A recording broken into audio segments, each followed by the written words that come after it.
kembali saya ucapkan atas waktu dan kesempatan yang diberikan pada saya, karena sudah beberapa hari saya tidak beribadah ke gereja karena ada tugas negara, bukan angkat senjata tapi angkat kuas dan roh. Saya harus ngecek.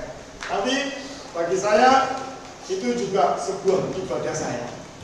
Karena walaupun beribadah saya tidak hanya di gereja, tapi dalam pekerjaan, dalam hal apapun juga yang kita lakukan dalam nama Yesus, itu adalah ibadah kita. Karena kita di sini terikat dengan peraturan, dengan perintah-perintah, kita harus sendiri dawuh akan perintah-perintah itu. Ya saya yang manut saja. Saya sangat senang sekali kembali bisa beribadah di tempat ini bersama dengan panjenengan semua. Saya sangat berbahagia bisa memuji memuliakan nama Tuhan. Terlebih lagi saya juga ikut senang hati saya ada teman BL baru. Memang sangat susah berbicara di depan orang banyak, tetapi kalau mau kita pasti bisa. Saudara-saudari yang dikasihi Tuhan, selama berada di tempat ini, untuk saat ini saya sangat bersyukur sekali pada Tuhan karena yang sekarang bukan yang dulu. Sekarang sudah kita berada di sini benar-benar pembinaan nyata. Lalu yang dulu sedikit saya cerita, dulu dari kantor polisi sampai sini pasti ada shock terapi ya, pasti ada perkenalan dari petugas polisi, petugas maupun warga binaan yang senior.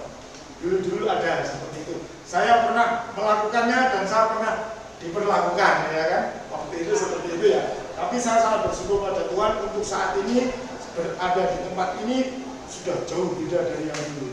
Ini bukan lagi penjara bagi saya, tapi kita sekolah di sini.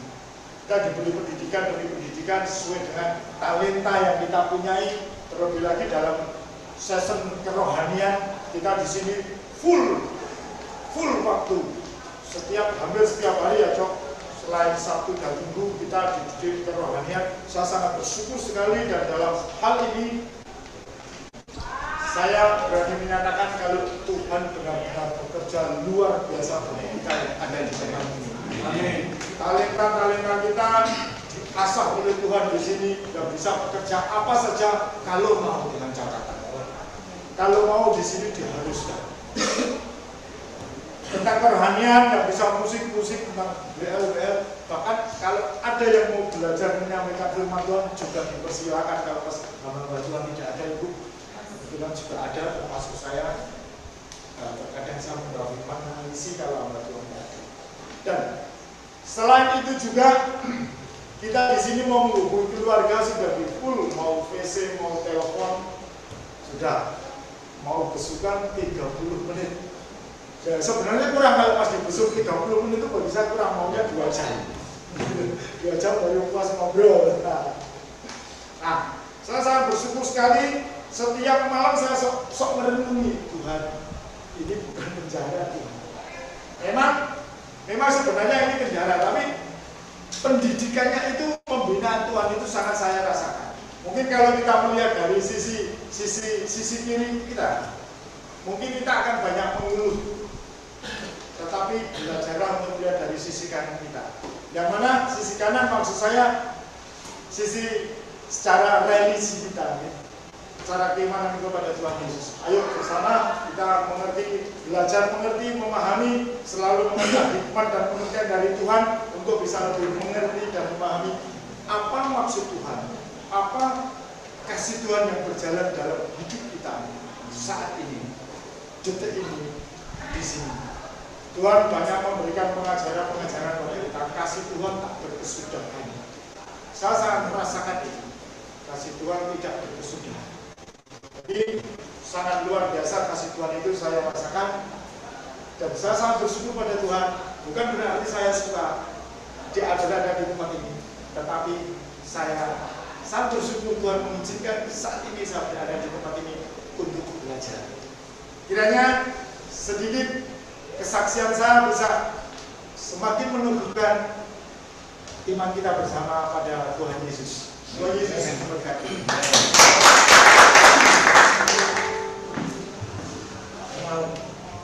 Ya, dari AS. Ya, terima kasih. Selamat pagi. Saudara semua. hasilnya waktu itu Januari seperti itu ya. Dan lama sampai sekarang puji Tuhan saya bisa bersama-sama dengan saudara-saudara sekalian yang ada di sini, dan itu suatu damai buat saya di sini karena saya bisa ikut melayani di KKS juga bersama saudara semua di sini. Dan semua itu karena kemurahan dan anugerahnya, dan itu karena rencananya juga, bukan rencana saya.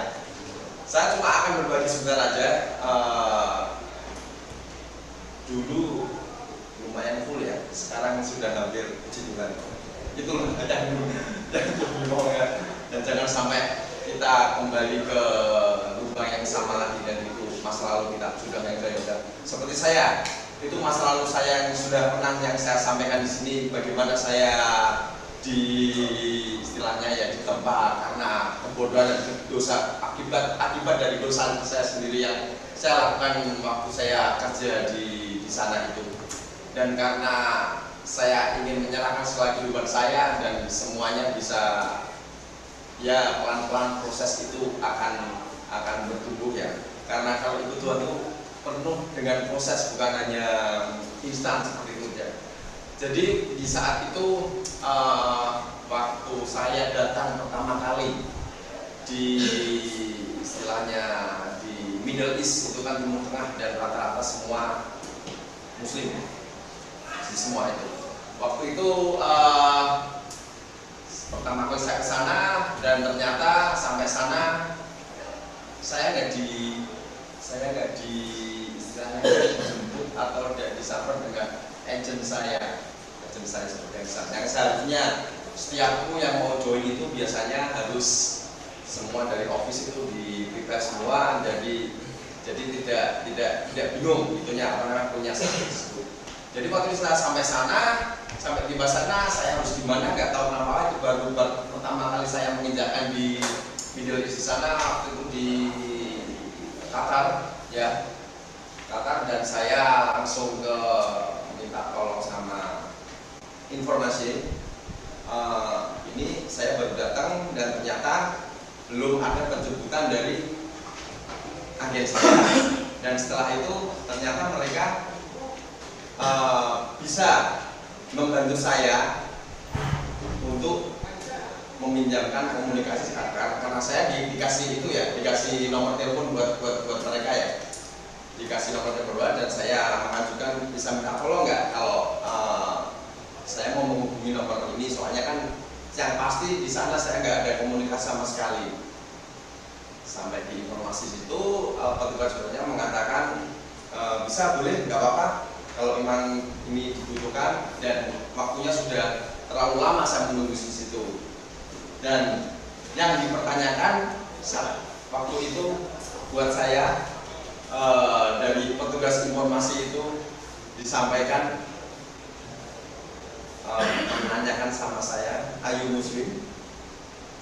Waktu saya katakan enggak. Question. Itu HP sudah mau dikasihkan saya. Sebenarnya dia menanyakan seperti itu. "Are you Muslim?" Enggak, saya Kristen seperti saya Kristen seperti itu. Akhirnya dia balik lagi, bisa ke sana untuk beli SIM card dan apa dan sebagainya itu. Di saat itu bisa menyampaikan, aduh gimana Tuhan, waktu sampai sini ternyata kok waktu sudah dikasih kesempatan dan itu nggak bisa buat komunikasi. Akhirnya saya harus menunggu lagi dan menunggu di sana karena gara-gara saya menyatakan iman saya ada di depan mereka. Seperti itu. Seperti itulah apa yang Tuhan sudah berikan kepada saya. Dan saya cuma berpikir di 2 Petrus 3 ayat 9 yang mengatakan Tuhan itu tidak pernah lalai dengan apa yang pernah dijanjikannya buat kita semua. Kadang-kadang kita sendiri yang lalai. Dan itu dari situlah sama dengan saya harus jaga hati saya untuk menghadapi itu semua, menghadapi ini semua, karena di situ sudah kredit orang-orang hampir mendempak saya untuk minggir ke sana saja untuk nunggu sampai ya pokoknya mereka nggak mau tahu seperti itu. Dari situlah saya cuma duduk diam di situ saja dan nggak tahu kenapa ada orang datang taxi driver, "Mau kemana Mas?" Ya saya tentu Mas, "Mau kemana?" saya masih mau menunggu agen saya harus menjemput saya, tapi saya nggak tahu harus gimana untuk mengasih informasi ke mereka karena saya nggak punya alat komunikasi yang di sini ya, maksudnya singkat di sini saya nggak punya sama sekali seperti itu. Puji Tuhan ini pakai HP saya, langsung telepon seperti itu. Mas gimana, nggak apa-apa pakai aja, nggak apa-apa nanti saya bayar, mas nggak usah pakai aja. Seperti itu. Puji Tuhan saya harus telepon dan ternyata agent saya ketiduran. 10 menit Paulus bilang dia datang nyamperin saya harus ngomong apa, nggak tahu ngomong apa lagi sama taxi drivernya seperti itu. Mas ini saya mau bayar, waktu itu saya punya US, memang saya nggak cuma satu-satunya itu saya mau bayar, dia nggak mau. Nggak apa-apa, yang penting dia menyampaikan sebentar lagi pakai bahasa sana kan, bahasa Arabi kan, dia juga bisa komunikasi sama mereka juga. Sebentar lagi agenmu 20 menit akan kesini, kamu duduk diam di sini aja untuk menunggu saya. Puji Tuhan mereka datang seperti itu, dan disitulah di saat saya menantikan hal yang sesuatu yang barusan saya menginjak di situ, Tuhan nggak pernah lalai dengan apa yang Tuhan telah janjikan buat saya untuk selalu memberikan kekuatan. Tinggal tenang dan percaya, itulah kekuatan saya, itulah apa yang saya rasakan. Sebenarnya banyak lagi yang akan ingin saya sampaikan di saat kenapa saya bisa balik ke sini lagi dengan berbagai macam tingkah, bagaimana iblis selalu menggoda saya untuk tidak bisa pulang ke sini karena saya kena back pain istilahnya waktu itu last minute, dan ternyata apa yang saya rencanakan dan itu terus sudah ditolak waktu sampai ke airport karena saya merasa kesakitan seperti itu, dan biar istilahnya saya tetap di sana dulu sampai selesai. Tapi Tuhan punya rencana lain di saat kita untuk berserah, untuk menyatakan segala keinginan kita. Saya menyerahkan selagi kehidupan saya, apapun itu terjadilah dengan rencana Tuhan. Puji Tuhan, terima kasih, haleluya.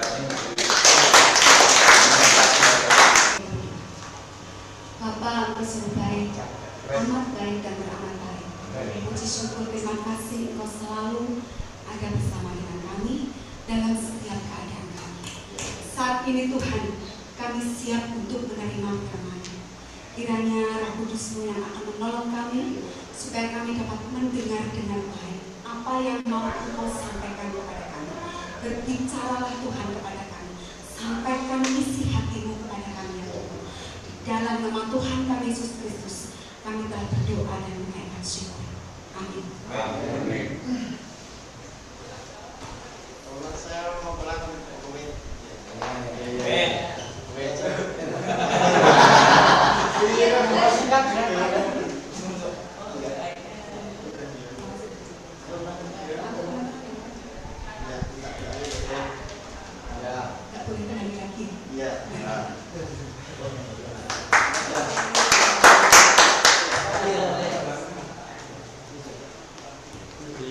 Oh, ganti Mas ya. Wes.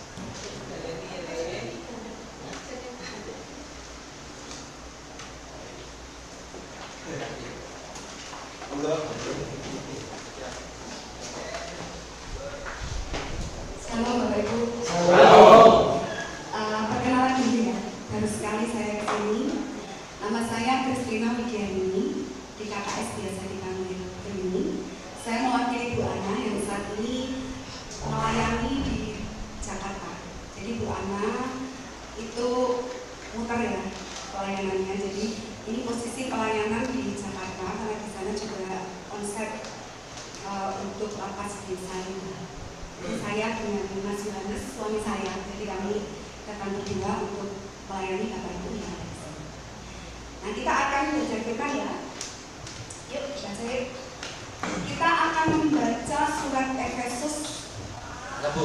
Ya, kita akan bergantian ya bacanya ya, biar nggak ngantuk. Efesus 1.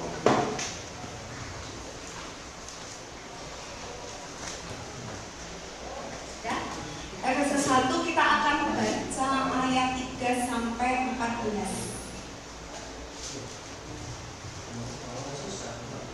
Efesus 1 habis Galatia, Efesus 1 ayat 3 sampai 14. Kita akan membacanya bergantian, saya dulu, nanti yang ayat berikutnya Bapak Ibu ya, sama-sama. Judulnya adalah kekayaan orang-orang yang terpilih. Saya baca ayat 3. Terpujilah Allah dan Bapa Tuhan kita Yesus Kristus, yang dalam Kristus telah mengaruniakan kepada kita segala berkat rohani di dalam surga. Sebab di dalam Dia Allah telah memilih kita sebelumnya dikerjakan, supaya kita kudus dan tak percaya kepada-Nya. Dalam kasih Ia telah menentukan kita dari semula oleh Yesus Kristus untuk menjadi anak-anak-Nya sesuai dengan kerelaan kehendak-Nya. Supaya tentunya kasih karunia-Nya yang mulia, yang dikaruniakannya kepada kita di dalam Dia yang kasih. 7. Sebab di dalam Dia dan oleh darah-Nya kita beroleh penebusan, yaitu pengampunan dosa menurut kekayaan kasih karunia-Nya yang dilimpahkannya kepada kita dalam segala hikmat dan mulia. Sebab Ia telah menyatakan rahasia kehendak-Nya kepada kita sesuai dengan rencana kerelaan-Nya, yaitu rencana kerelaan yang dari semula telah ditetapkannya di dalam Kristus, supaya siapa mendapat waktu untuk memutuskan dalam Kristus sebagai kepala segala sesuatu, baik yang di surga maupun yang di bumi. Aku katakan di dalam Kristus, karena di dalam Dialah kami mendapat bagian yang dijanjikan, kami yang dari semula ditentukan untuk menerima bagian itu sesuai dengan maksud Allah yang di dalam segala sesuatu bekerja menurut keputusan kehendak-Nya. Supaya kami yang sebelumnya telah menaruh harapan pada Kristus boleh menjadi puji-pujian bagi kemuliaan-Nya. Di dalam Dia kamu juga, karena kamu telah mendengar firman kebenaran, yaitu Injil keselamatanmu, di dalam Dia kamu juga, ketika kamu percaya, dimeteraikan dengan Roh Kudus yang dijanjikannya itu. Dan Roh Kudus itu adalah jaminan bagian kita sampai kita memperoleh sesungguhnya, yaitu penebusan yang menjadikan Allah untuk memuji kemuliaan-Nya. Ada amin untuk mengerti? Amin. Ya. Kalau kita mau membaca bagian ini tuh sangat kaya akan pesan yang begitu penting buat kita orang-orang percaya. Saya berikan tema hidup di dalam Kristus. Bapak dan Ibu, kalau kita lagi mencermati dari ayat 3 sampai 14, kata-kata di dalam Kristus itu kalau kita bisa menghitung itu diulang sekitar 10 kali. Tahu maksudnya enggak? Kenapa sesuatu diulang-ulang supaya apa? Supaya kita mau mengerti, supaya kita paham dong. Jadi kenapa diulang-ulang bahkan sampai 10 kali? Sesuatu yang diulang 3 kali itu sudah disebut penting, apalagi 10 kali. Itu artinya apa? Tuhan Yesus itu serius dengan kita, ya. Ingin supaya kita itu paham benar. Karena ini adalah penting ketika kita mau hidup di dalam Kristus. Judulnya bagus ya Bapak ya, di bagian ini, kekayaan orang-orang yang terpilih. Kalau diringkas, kalau kita mau hidup di dalam Kristus, kita akan mendapatkan kekayaan. Karena apa? Kita ini orang-orang yang terpilih. Nah, ada beberapa hal yang saya catat di sini ya, untuk kita pelajari bersama. Di ayat 3, di ayat 3 tadi dikatakan bahwa Kristus itu telah mengaruniakan kepada kita apa? Segala apa? Berkat apa? Rohani. Tahu berkat rohani enggak?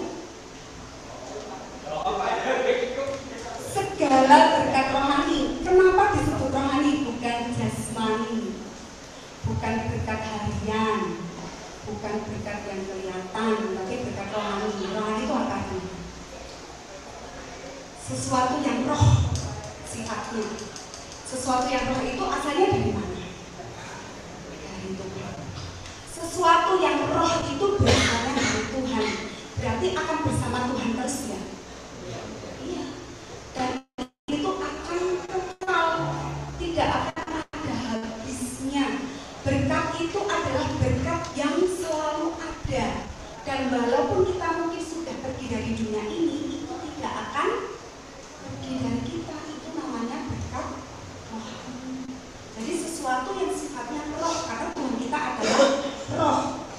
Kita adalah manusia, tubuh, jiwa, dan roh. Tubuhnya akan ditinggal, jiwanya akan diangkat kalau kita itu tetap bersama Yesus. Kita mau tetap percaya pada Yesus, roh kita diambil oleh Tuhan. Nah, segala berkat rohani itu semuanya akan Tuhan kasih kepada kita kalau kita itu mau hidup di dalam roh. Betul? Bu, tapi saya kan masih di dunia, bisa nggak Bu? Saya dapat berkat itu, bisa nggak? Bisa nggak? Bisa, sangat bisa. Kalau orang mengatakan surga itu nanti di atas sana, masih jauh banget Bu. Saya masih muda, umur saya masih sekian dan sebagainya. Itu pendapat yang keliru. Surga itu bisa diturunkan ke bumi, betul? Kita bisa narik surga, bisa nggak? Sangat bisa. Orang-orang yang percaya kepada Tuhan Yesus harus bisa menarik surga itu supaya bisa turun ke bumi, sehingga surga itu nyata. Bahkan tidak hanya kita yang merasakan, tapi setiap orang yang ada di sekeliling kita itu bisa merasakan, oh ada surga. Kalau saya dekat dengan dia tuh ada surga dari Tuhan, itu bisa saya rasakan dalam kehidupan saya.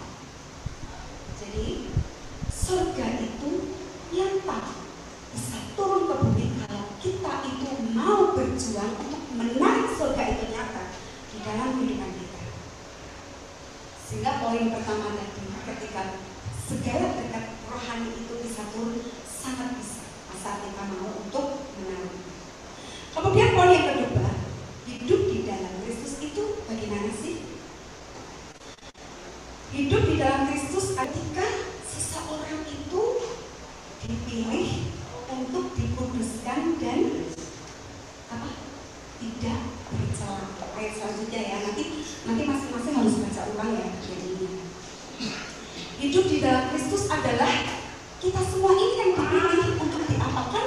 Dikuduskan supaya hidup kita itu tidak bercela. Tadi yang di alam siapa namanya? Sapu. Mas? Sapu. Sapu. Pakai O. Mau tanya Mas? Sapu ya. Mas, dulu pasti nggak pernah berdiri di sini, apalagi nyanyi pujian. Kalau boleh tahu, dulu biasanya apa? Ya? Dulu muslim. Wow, bisa berdiri di sini. Iya. Terpaksa nggak? Enggak. Nggak terpaksa. Awalnya terpaksa berarti. Ada yang merah. Dan dulu pasti komunitasnya tidak seperti ini ya. Ya. Ini saya mau seperti memberikan gambaran. Tahu artinya dikuduskan ya? Dikuduskan itu dipisahkan. Dari apa? Dari keduniawian. Jadi keberadaan kita ini dipisahkan oleh Tuhan, dipaksa. Ya, tapi di sini nggak terpaksa, walaupun sebenarnya agak terpaksa gitu. Tapi supaya apa? Supaya nama Tuhan dipuji dan dimuliakan jadi berkat. Betul ya? Jadi kita itu dipilih Tuhan untuk dikuduskan. Artinya apa? Kita tuh dipisahkan dari apa? Keduniawian itu apa? Kedagingan. Galatia 5 ya, ayat 19 sampai 20. Kedagingan itu apa? Iri hati, mudah marah, pesta pora, kemabukan, ya. Banyak sekali, bahkan di ayat 20 itu dikasih koma dan seterusnya, betul ya? Kedagingan itu nyata dan enak di depan mata, gampang dilakukan, betul apa betul? Ya, semuanya itu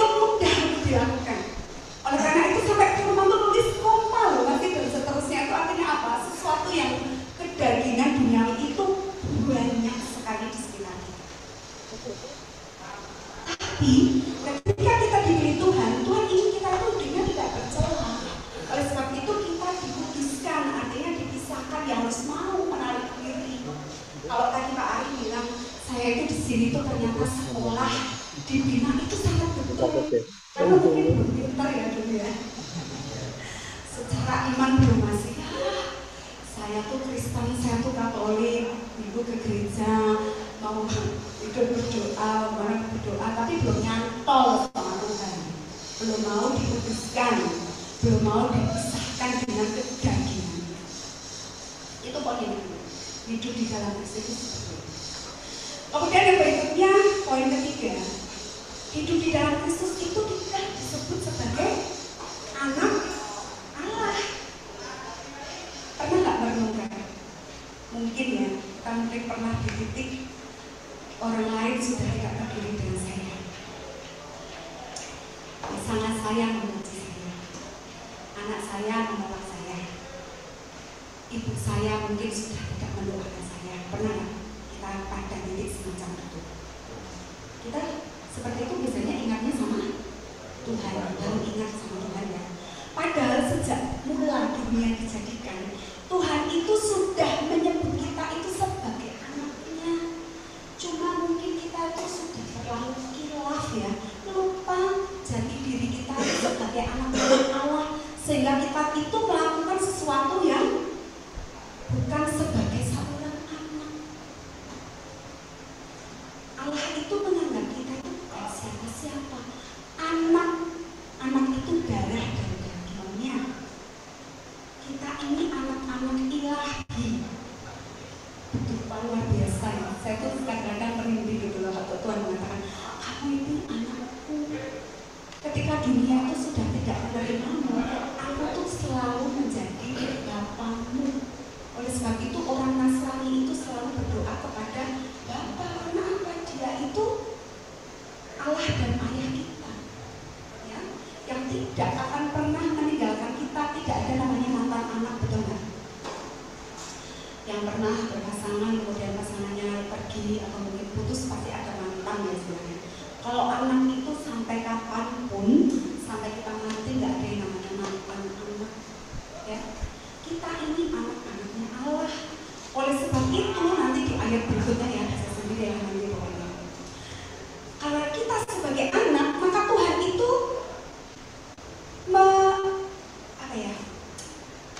memberikan kepada kita itu rahasia-rahasia. Ya, di ayat berapa yang ya? Segala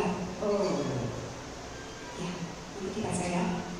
Jadi tidak ada yang ditutupi lagi. Artinya begini, Tuhan itu menceritakan, membagikan sesuatu yang rahasia.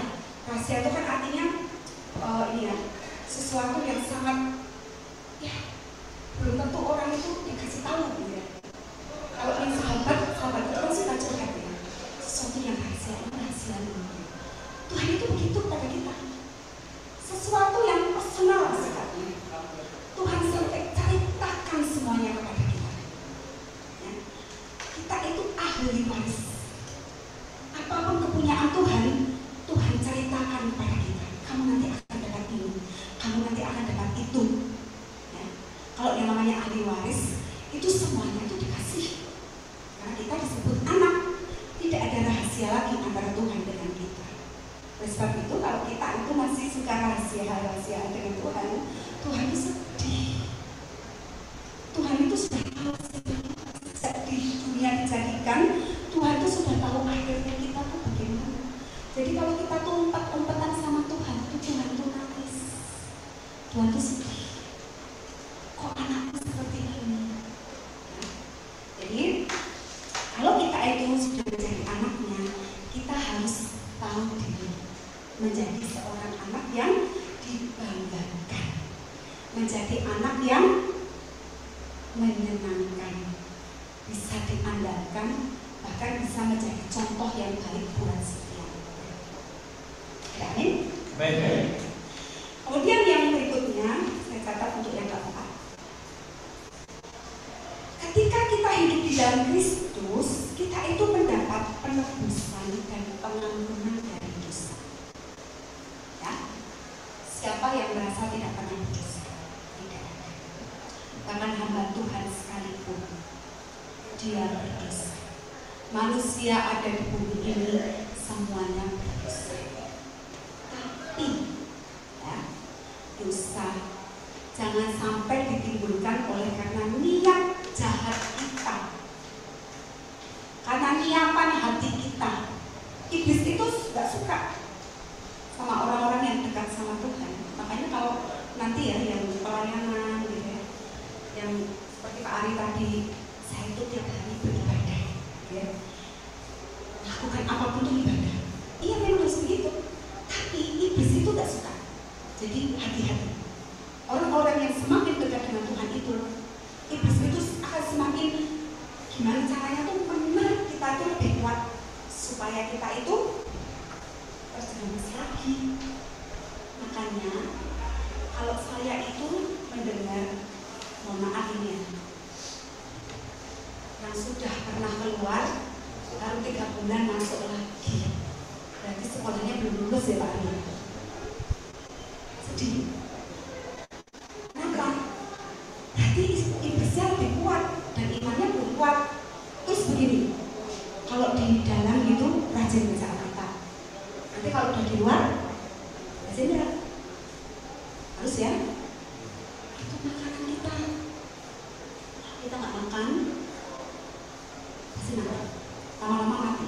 Kita nggak minum, dehidrasi lama-lamanya udah mati. Begitu juga dengan kehidupan kita.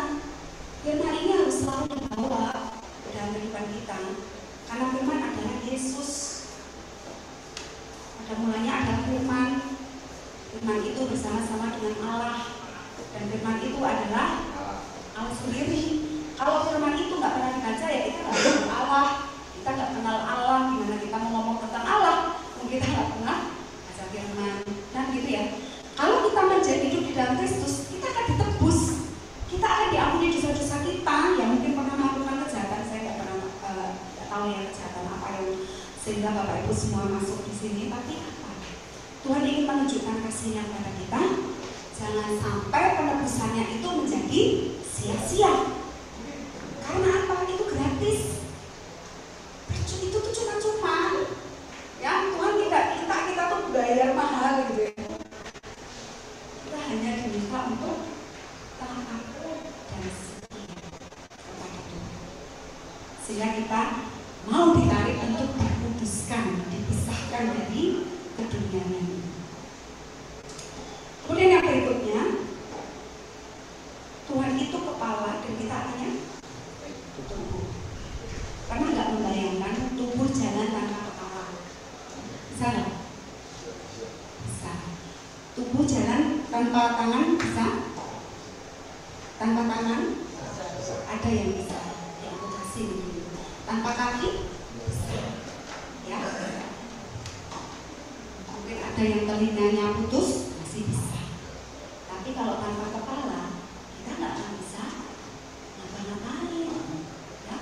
Itu artinya Kristus kepala dan kita tubuh. Kalau kepalanya itu jalan lurus ke depan, tubuhnya kemana? Ke depan. Kalau kepalanya jalannya ke kanan, kita ke kanan. Ke kiri, balik arah. Nggak mungkin kepala itu jalan, tubuhnya nggak akan ikut arahnya. Itulah gambarannya. Yesus itu menggambarkan seperti itu tuh mudah sekali kan. Aku ini kepala dan kamu tubuhnya. Jadi harus turut isi kepalanya. Betul? Tapi apa yang kita lakukan? Kita masih suka apa? Ngajari Tuhan, betul nggak? Saya mendapatkan sebuah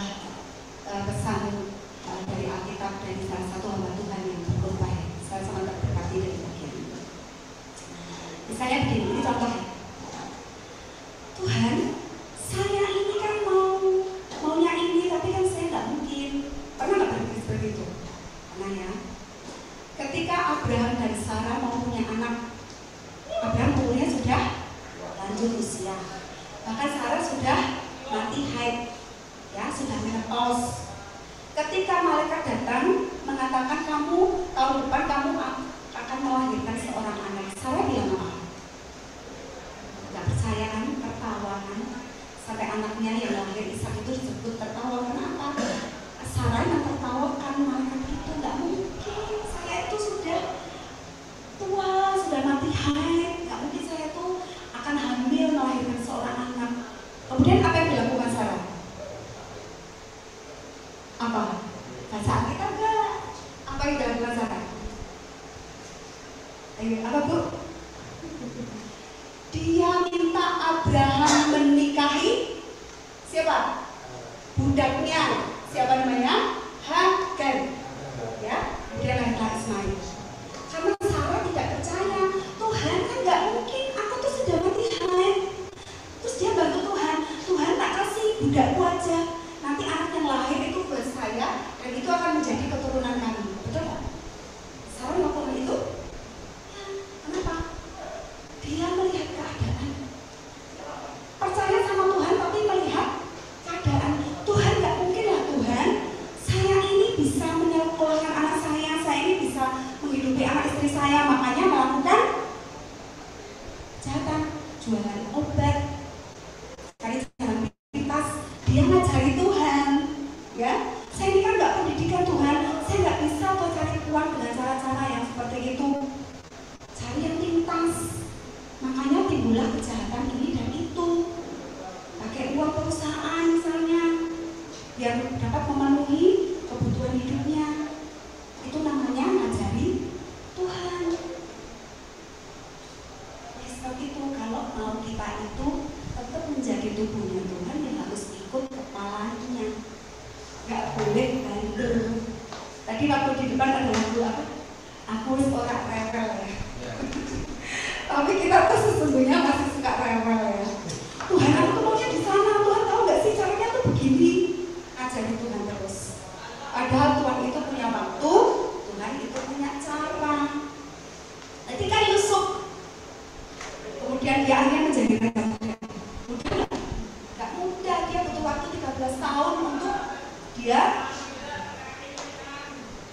menjadi berkat. Mimpinya 13 tahun yang lalu.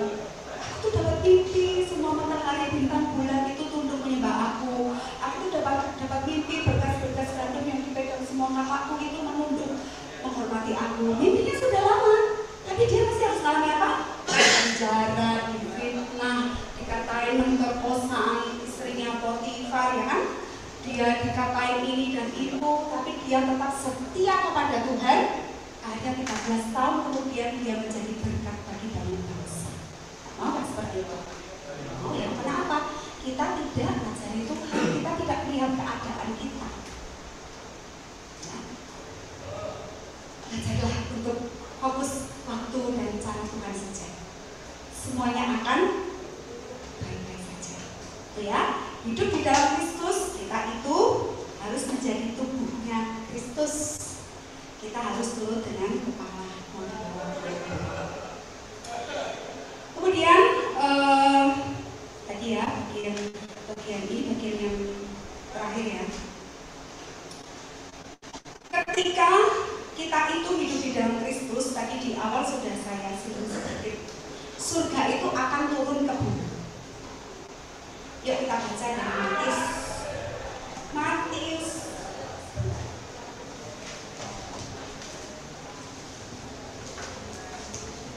Matius 5 ayat 3. Baca sama-sama ya kalau ketemu. Matius 5 ayat 3. Sudah? Amin. 1, 2, 3. Berbahagialah orang yang miskin dan harta, karena mereka yang punya kerajaan surga. Kerajaan surga bisa ditangkap? Bisa banget. Ada ayatnya loh, nggak cuma kita ngomong-ngomong ngomong kosong gitu kan. Semua firman tuh ada di sini tuh semuanya ada ya. Berbahagialah orang yang miskin di hadapan Allah, karena dia yang punya kerajaan surga. Kerajaan surga itu kerajaannya yang tidak pernah ada akhirnya. Kerajaan dunia itu bisa berakhir. Ya, kerajaan surga tidak pernah berakhir. Nah, untuk itu harus apa tadi? Harus apa di ayat ini tadi? Menjadi miskin. Tahu nggak menjadi miskin? Menjadi miskin. Saya membayangkan ini, orang miskin itu untuk makan aja susah, betul? Sampai harus menahan haus dan lapar. Orang yang miskin itu tidak ada sesuatu apapun di dalam dirinya. Artinya apa? Kosong. Miskin di hadapan Allah artinya kita harus mau mengosongkan diri kita di hadapan Allah. Mengosongkan diri artinya apa? Rendah hati, tidak sombong. Seperti yang di atas tadi ya. Rendah hati, tidak sombong, tidak sok tahu dengan caranya ini dan itu. Supaya kita itu bisa mengosongkan diri kita harus fokusnya kepada Tuhan. Kalau ada gelas yang sama, gelas itu kosong, kita bayar saja. Kita butuh minum. Gelas itu harus diisi air minum. Supaya ketika kita minum, kita merasakan segar, hidup kembali. Ya. Coba kalau gelasnya itu sudah penuh, diisi air, nanti akan terjadi apa? Luber, gitu kalau bicara bilang. Ketika kita tuh merasa sudah penuh, kita merasa sudah kenyang, kita tidak mau mengosongkan diri kita dari hadapan Tuhan. Bahkan rasa madu pun itu rasanya akan pahit. Ada ayatnya loh itu di Alkitab. Sesuatu yang nikmat itu rasanya biasa-biasa saja. Tapi kalau kita itu lapar banget, haus banget, jamu, obat yang pahit rasanya manis. Karena apa? Karena kita itu mau menerima yang dari luar itu dari Tuhan. Tapi jangan salah fokus. Ketika kosong kemudian udah diisi sesuatu yang dunia. Dunia itu sifatnya sementara loh Bapak Ibu. Kita ini harus bicara sesuatu yang everlasting gitu ya, kekekalan, sesuatu yang tidak ada habisnya, yaitu kerajaan surga.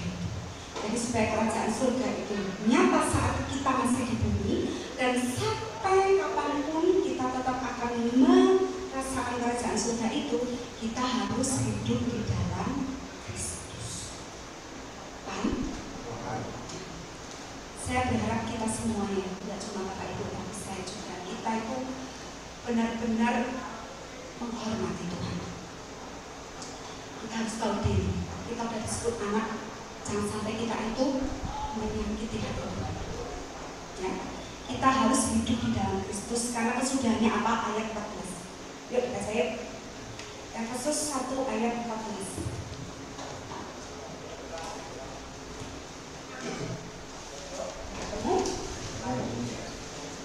Efesus 1 ayat 14.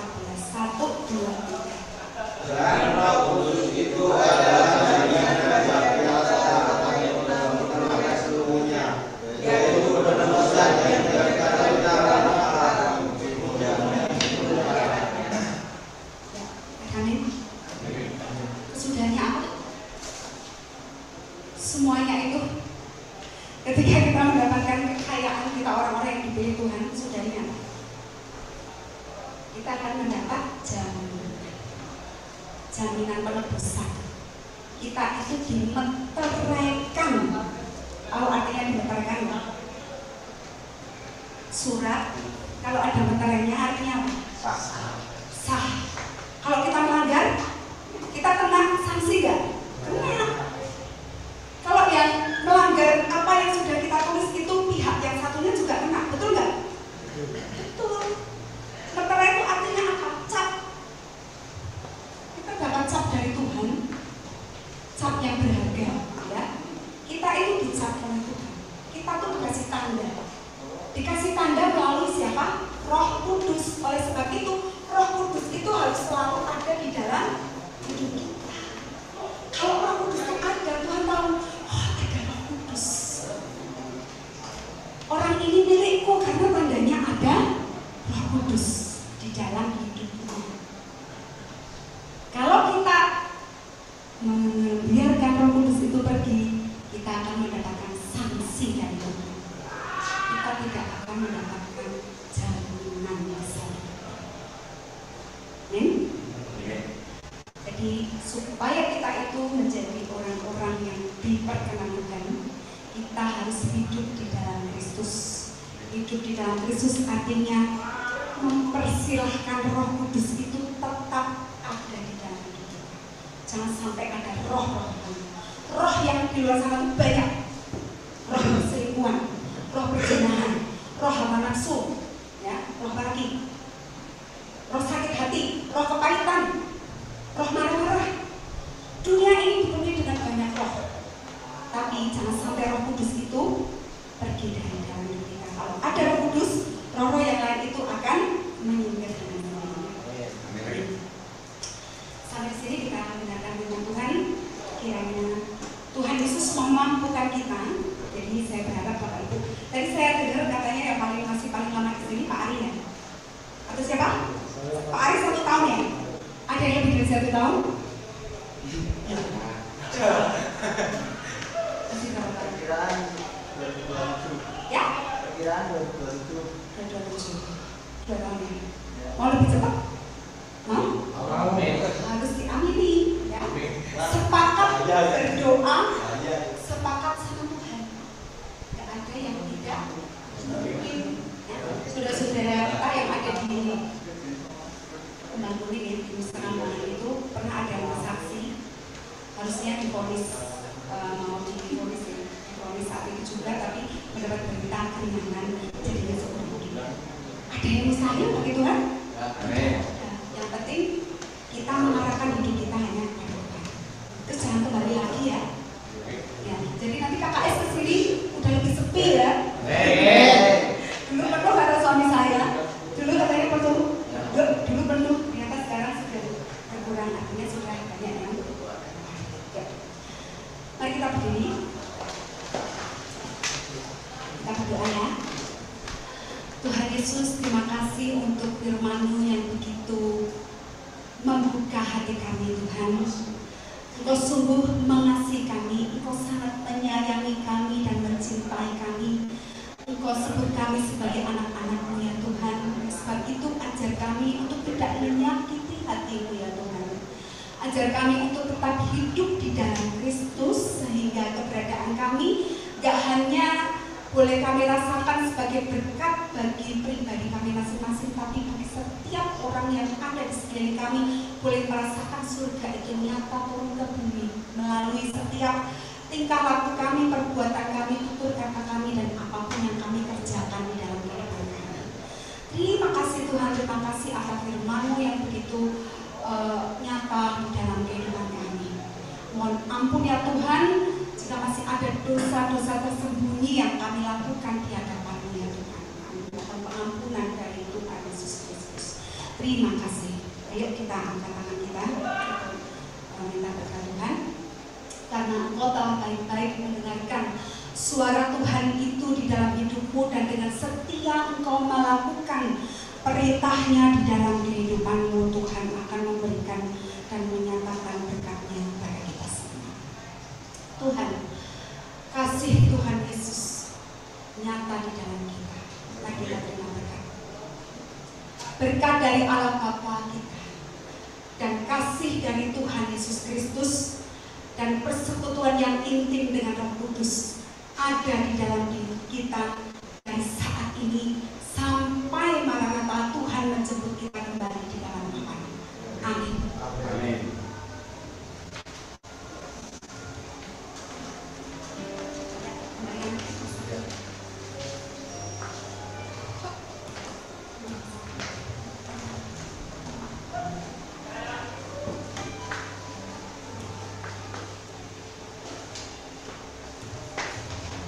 Terima kasih buat dirinya atas teman disampaikan kepada kami supaya bisa menemukan teman saya kami. Dan saya mewakili teman-teman dari gereja mengucapkan terima kasih kepada Budi dan Pak Banes dan tim dari KKS yang selalu setia melayani kami. Amin. Terima kasih Bu, Pak.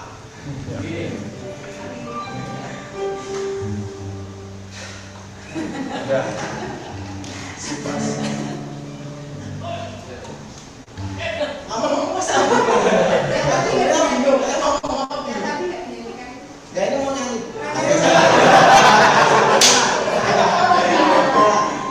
Mohon diri mau mengakhiri pada pagi hari ini, siang hari ini.